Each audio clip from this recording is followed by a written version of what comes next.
Imagine you need to find one specific book, but the library you're standing in is the size of a football stadium. This is exactly what happens inside a massive database. When a single computer gets overwhelmed by the sheer volume of information, engineers split the workload across dozens or even hundreds of smaller computers, called nodes. This process is called partitioning. This is a map of the different techniques used to organize all this distributed data. Right down here at the bottom is the request routing lighthouse. We have to figure out how to navigate this ocean of information.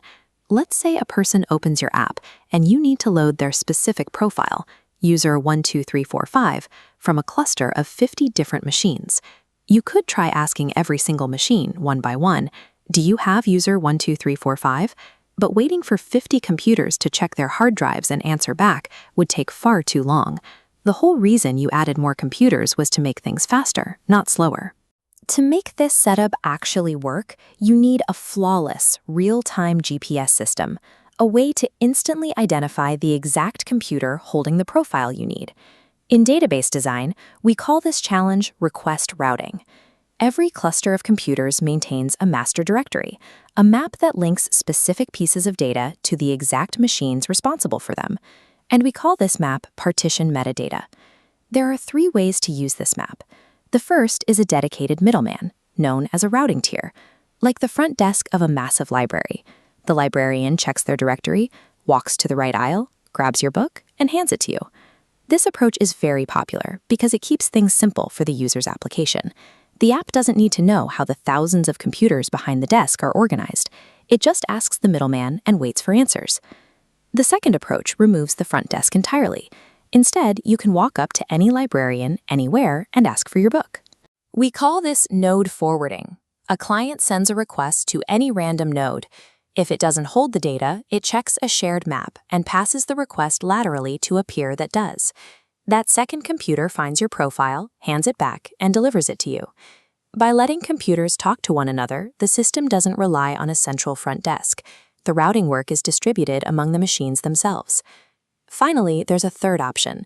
What if you, the library patron, simply memorize the entire floor plan? This is called client-aware routing. In this setup, the client application downloads its own copy of the master directory. When it needs a user profile, it calculates the correct address internally, skips all the middlemen, and sends a request directly to the right machine. This is the fastest method because it cuts out the extra hops.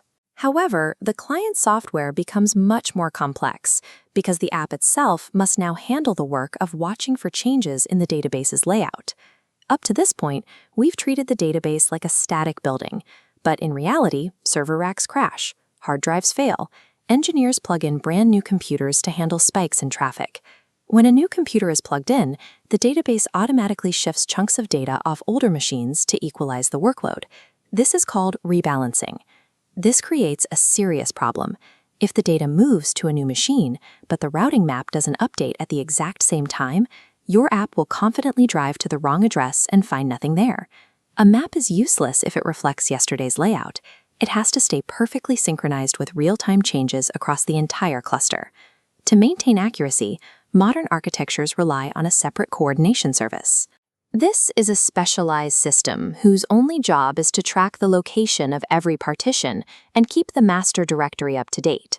Whenever a database computer takes ownership of new data, it immediately sends a signal up to the coordination service. The service then instantly broadcasts this updated directory back down to the routing tier, pure computers or clients.